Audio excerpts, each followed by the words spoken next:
Hey guys, and welcome back to Brexit. Brexit England, Northern Ireland, and Eastern Europe. And in Brexit England, it seems that the most important story right now is Holly and Phil.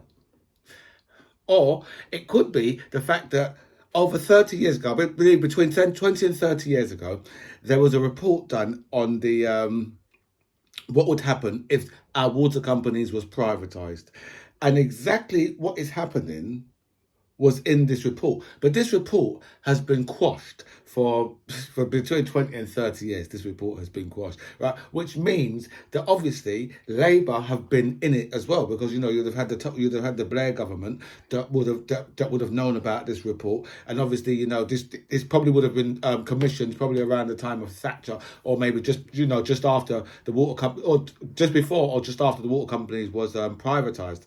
So it just goes to show you, yeah, that don't matter what politicians are in power, right? We are always going to get the same raw deal. It doesn't matter, right? However you look at things, right? The same, these politicians, right? They've never ever been in it for our interest. This has come from, remember, I've always said that the Labour Party, right, under Tony Blair or Keir Starmer, is just going to be just a slight different version of the Tory Party.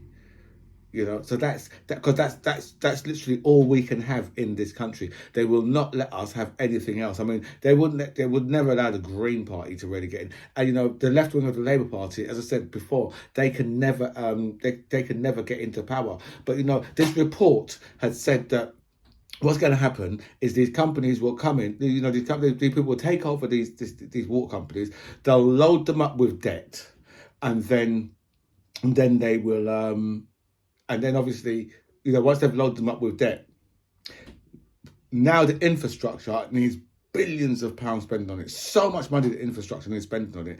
So now we've got to a stage where, they're loaded up with debt. Right. So if the government take them back over, right, then literally all that debt comes to us. But I mean, that's our debt anyway, because they're going to make sure that they charge us, right, to to put in a new system. They're going to make sure that it's us that's charged to upgrade the system or put in new whatever they've got to do. They're going to make sure that that's charged to us, right, with increased bills. And you have to say, well, do you believe, right, that they're going to say, well, over the next because they say it's over the next 10 years. So do you think, that they're going to be paying out, bonuses and to shareholders in that time? I'll wait for your answer. I don't need to wait for long, because I know what your answer is. Of course it's yes. Because of course they're going to be. That's exactly what they're going to be doing. They're going to be paying out shareholders. They're going to be paying huge bonuses out to each other, right? While, right, we are the people who are picking up the cost of them not doing this in the first place and loading these companies up with so much debt, right, that that if the government takes them back over, right, it will just be it would just be catastrophic for the country. But it's amazing how they can convince the people of this country that actually it's best that this money, right, for those companies go, when you think, well, don't we need money to run this country, right? We need money to run this country, right? But yet for all, they've given away all of our best industries. They've literally sold them off. They've just literally sold them off, right? I see a speech with Keir Starmer today, right? And Keir Starmer, now to me, I mean, he's saying all, some of the things that he's saying is right. But I think that Keir Starmer's learned very well from people like Boris Johnson. All you do is you just get up there and you just lie your head off, right? And that's the easiest way around things. If you just get up there and just lie about stuff, because, without, this is Jax, by the way, right? My support dog. No, I'm just joking. I'm just dog sitting for the afternoon, right? So I'm just looking after Jax for the afternoon, and he can't be by. He can never be by himself. But anyway, what was I saying?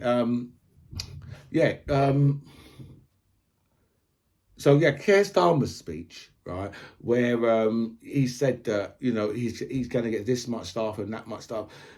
None of these guys are hitting this from the correct place.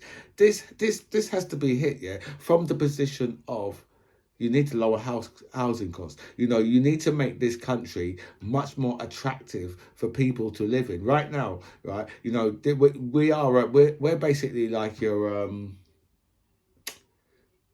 West Ham, Leicester, um, Tottenham, feeder.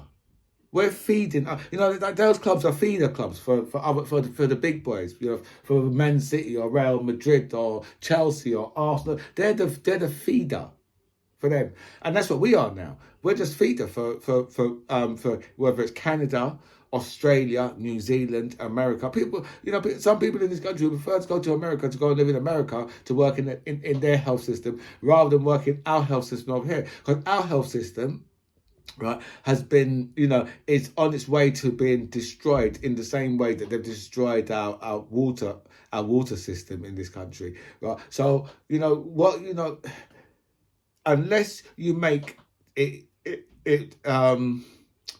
the conditions much better to live in this country, right, you're not going to find that, because, you know, right now there's, you know, anybody who looks at this, just imagine, right, a doctor from somewhere else in the world who looks at this country and thinks, oh, I want to go to Britain to go and practice my medicine, and they think, oh, while the junior doctors are out are out striking, and the nurses are out striking, right, and then they come over to enjoy some of the highest living costs in the world. Right, you know, it doesn't make it attractive for people. And welcome back to By Any Means Necessary. Thank you so much for all your messages sent me. A special thanks to everybody who signed up to my channel. I feel so blessed with so much people that signed up, so thank you so much for that. I'll go through all your messages. I'll answer as many as I can, but I will like all the messages for definite. So today I'm here with Jaxx, right? Because Jaxx, he really likes politics as well, and he really likes to talk about Brexit. So I don't know if you've seen this story, you know, Suella Braverman, you know, she, you know, once again, you know, these politicians just prove, you know what, actually, you know, things, you know, laws and all these type of things don't really work around them. Because, you know, Suella Braverman has been asking her staff whether or not they could get her a one-on-one with the you know, because she's got a speeding fine and she's got to do she had to do one of those courses or take the 3 points. And she decided, well, can I get myself a one-on-one, because I don't want to go and mingle with the stinking public, right? And then I don't know, because I'm sure that some of these things you can do online as well, you know. So then she said, well, I don't want, right, to do this on Zoom or whatever they do it on. She doesn't want to do it on there. She doesn't want to go and interact in the actual centre with the stinking public. Right, but this is who these people have always been. They have always been the type of people, right, that will that think that laws don't apply to them. So she thinks it's okay to ask civil servants if they can put a word in for her. Right, you know, it's got to be a breach of the ministerial code. You know what I mean? You know, even though she, well, whether or not she said to them, do you reckon you could get rid of these points for me? Right, we could get rid of this whole thing for me, just and see what happens. Right, but, you know, we're just like, you know, it's very Boris Johnson-esque, isn't it? Do you know what I mean? Just, you know, just do as you want to do, right, while telling other people, right, you know, you must do as I tell you to do. I think what they should do is they should probably just send her to Rwanda. Or, I mean, if they sent, you know, if they sent Shamima Begum, right, to, you know, they won't let her back in the country because her parents wasn't born here. Perhaps the Home Secretary could be sent to the country where her parents was born. And then, you know, if she's not guilty, then we can apply to have her back. Well, she can apply to come back.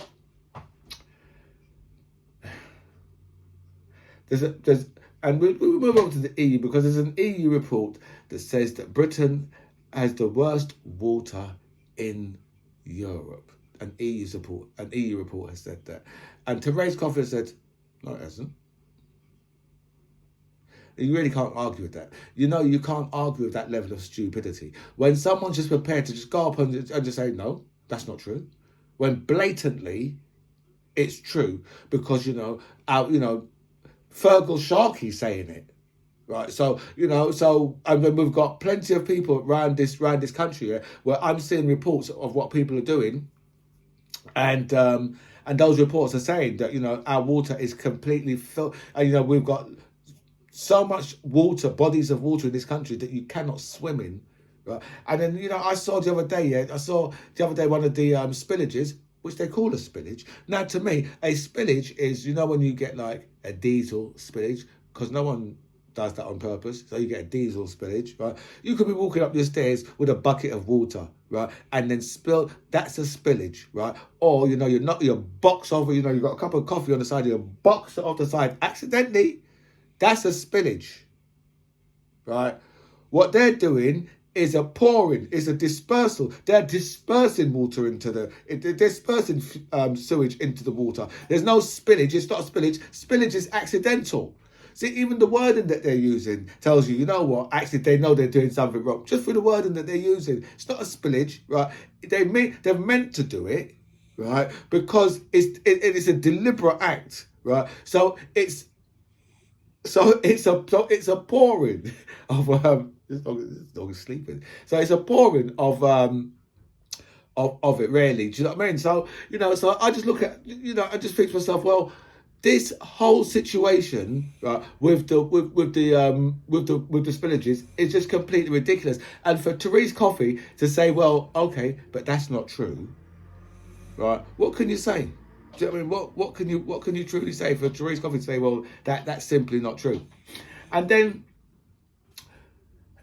the car industries have been saying, last week the car industries were saying, well, what we're going to do, right, is, we're having a lot of problems in this country right now, with regards to the red tape in the EU. And Kevin Badenloch has just come out and said, the car industry's problem has got nothing to do with Brexit. Really? So you're just going to blatantly, you're just going to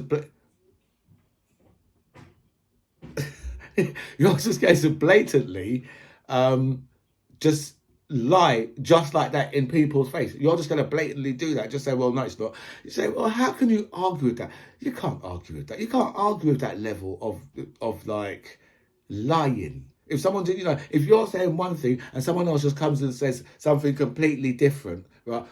What are you supposed to do? Do you know what I mean? How are you supposed to argue your point with that? Because a lot of people don't like it when someone says to them, well, you're just a liar. That's all you are. It's just a liar. I mean, the car companies, right? We're in the position now where we're having to bribe the car companies to stay in this country. I mean, this country is so brilliant to do business in, yeah? Why is it, right, that we have to bribe businesses to stay in this country? I believe it's Jaguar Land Rover. Chancellor's just offering them something like 500 million, £500 million, right? So they don't take themselves into Europe. Right, whether or not that's going to be enough, because if it was me that was running it, I'd be like, well, actually, to be honest, right, I'll take that money this year, and then next year I'll come back with my hands open again, with my hands out, and say, well, need that money again, because otherwise we're going to be off. So how long is that situation going to be? Right, these people have completely mismanaged this country, right? And right now this country is on its face, and it's going to take so long, right, to get it back to where it was in 2016. Anyway, my friends, listen, I've gone way over. So from me and jaxx, right, I have to bid you all farewell. This, my friends, is by any means necessary. I'm the MC John Ribs. It was really nice to speak to you, jaxx. Say bye. Bye bye.